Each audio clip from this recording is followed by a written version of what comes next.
السلام علیکم ورحمۃ اللہ وبرکاتہ۔ پیارے دوستو، آج ہم جانیں گے سورہ محمد پڑھنے کے کیا کیا فائدے ہیں۔ اگر آپ بھی چاہتے ہیں کہ آپ کی زندگی سے تمام پریشانیاں ختم ہو جائیں تو اس ویڈیو کو لازمی پورا دیکھیے گا،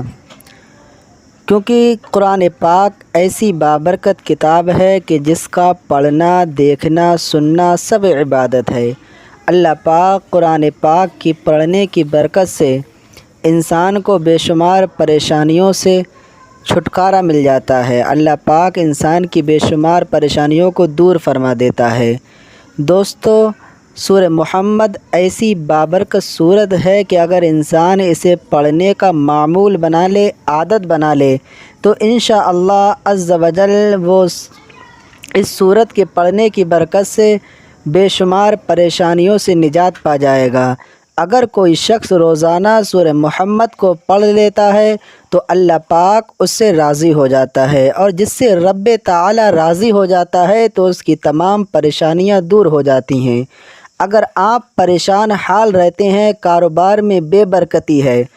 تو روزانہ اپنے کاروبار میں اپنے دن کا آغاز قرآن پاک کی تلاوت سے کیا کرو، یا سوتے وقت قرآن پاک کی اس بابرکت سورت کو سن لیا کرو یا پڑھ لیا کرو۔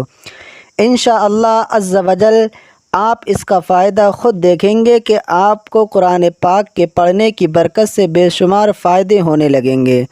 دوستو، اگر آپ اپنے کسی دشمن سے خوف کھاتے ہیں یا آپ کو جان جانے کا خطرہ ہے تو روزانہ 41 روز تک سورہ محمد کو پڑھنے کی عادت بنا لیجئے، یا ہمارے چینل پر سن لیا کیجئے۔ انشاءاللہ عز و جل آپ اپنے تمام دشمنوں سے محفوظ رہیں گے۔ آئیے دوستو، اسی بابرکت سورت کو سن لیتے ہیں۔ اگر آپ ہمارے چینل پر نئے ہیں تو لازمی سبسکرائب کر دیجئے گا۔ اعوذ باللہ من الشیطان الرجیم، بسم اللہ الرحمن الرحیم۔ الذین کفروا وصدوا عن سبیل اللہ اضل اعمالهم، والذین آمنوا وعملوا الصالحات وآمنوا بما نزل على محمد وهو الحق من ربهم كفر عنهم سيئاتهم وأصلح بالهم، ذلك بأن الذين كفروا اتبعوا الباطل وأن الذين آمنوا اتبعوا الحق من ربهم، كذلك يضرب الله للناس أمثالهم، فإذا لقيتم الذين كفروا فضرب الرقاب حتى إذا أثخنتموهم فشدوا الوثاق، فإما منا بعد وإما فداء حتى تضع الحرب أوزارها، ذلك ولو يشاء الله لانتصر منهم ولكن ليبلو بعضكم ببعض،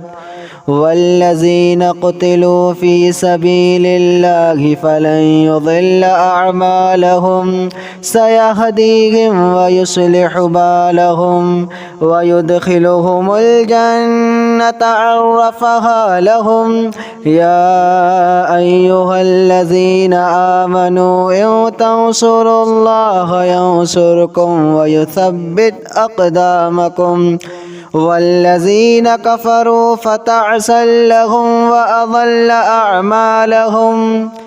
ذلك بأنهم كرهوا ما أنزل الله فأحبط أعمالهم، أفلم يسيروا في الأرض فينظروا كيف كان عاقبة الذين من قبلهم،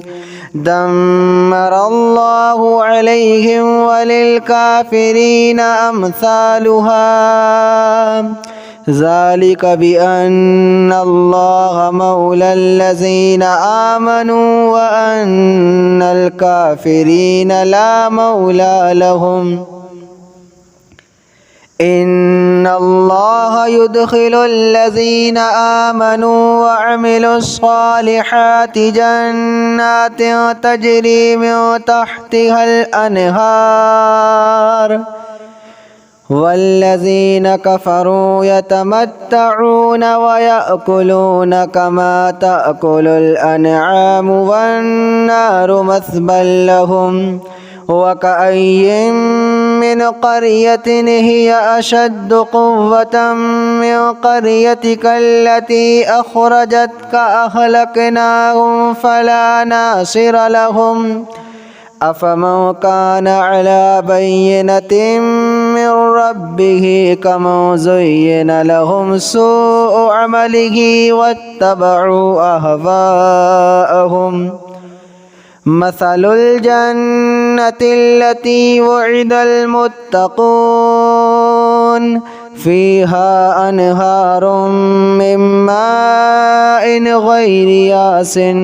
وأنهار من لبن لم يتغير طعمه وأنهار من خمر لذة للشاربين وأنهار من عسل مصفى ولهم فيها من كل الثمرات ومغفرة من ربهم كمن هو خالد في النار وسقوا ماء حميما فقطع أمعاءهم ومنهم من يستمع إليك حتى إذا خرجوا من عندك قالوا للذين أوتوا العلم ماذا قال آنفا أولئك الذين طبع الله على قلوبهم واتبعوا أهواءهم والذين اهتدوا زادهم هدى وآتاهم تقواهم فهل ينظرون إلا الساعة أن تأتيهم بغتة فقد جاء أشراطها فأنى لهم إذا جاءتهم ذكراهم فاعلم أنه لا إله إلا الله واستغفر لذنبك وللمؤمنين والمؤمنات والله يعلم متقلبكم ومثواكم ويقول الذين آمنوا لولا نزل السورة فإذا أنزلت سورة محكمة وذكر فيها القتال رأيت الذين في قلوبهم مرض ينظرون إليك نظر المغشي عليه من الموت فأولى لهم طاعة وقول معروف فإذا عزم الأمر فلو صدقوا الله لكان خيرا لهم فهل عسيتم إن توليتم أن تفسدوا في الأرض وتقطعوا أرحامكم أولئك الذين لعنهم الله فأصمهم وأعمى أبصارهم أفلا يتدبرون القرآن أم على قلوب أقفالها إن الذين ارتدوا على أدبارهم من بعد ما تبين لهم الهدى الشيطان سول لهم وأملى لهم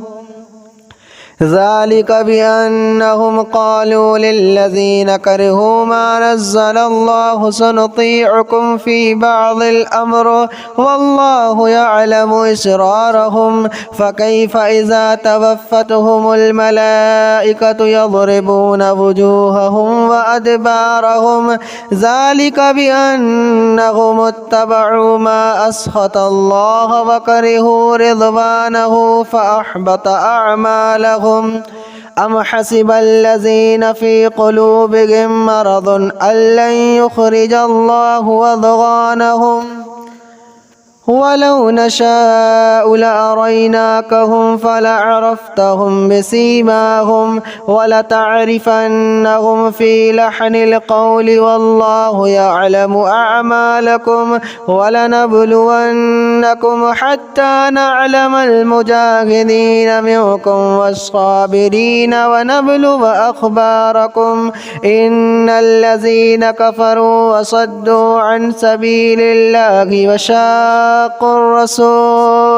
وشاقوا الرسول من بعد ما تبين لهم الهدى لن يضروا الله شيئا وسيحبط أعمالهم يا أيها الذين آمنوا أطيعوا الله وأطيعوا الرسول ولا تبطلوا أعمالكم إن الذين كفروا وصدوا عن سبيل الله ثم ماتوا وهم كفار فلن يغفر الله لهم فلا تهنوا وتدعوا إلى السلم وأنتم الأعلون والله معكم ولن يترككم أعمالكم إنما الحياة الدنيا لعب ولهب وإن تؤمنوا وتتقوا يؤتكم أجوركم ولا يسألكم أموالكم إن يسألكموها فيحفكم تبخلوا ويخرج أضغانكم ها أنتم هؤلاء تدعون لتنفقوا في سبيل الله فمنكم من يبخل ومن يبخل فإنما يبخل عن نفسه والله الغني وأنتم الفقراء وإن تتولوا يستبدل قوما غيركم ثم لا يكونوا أمثالكم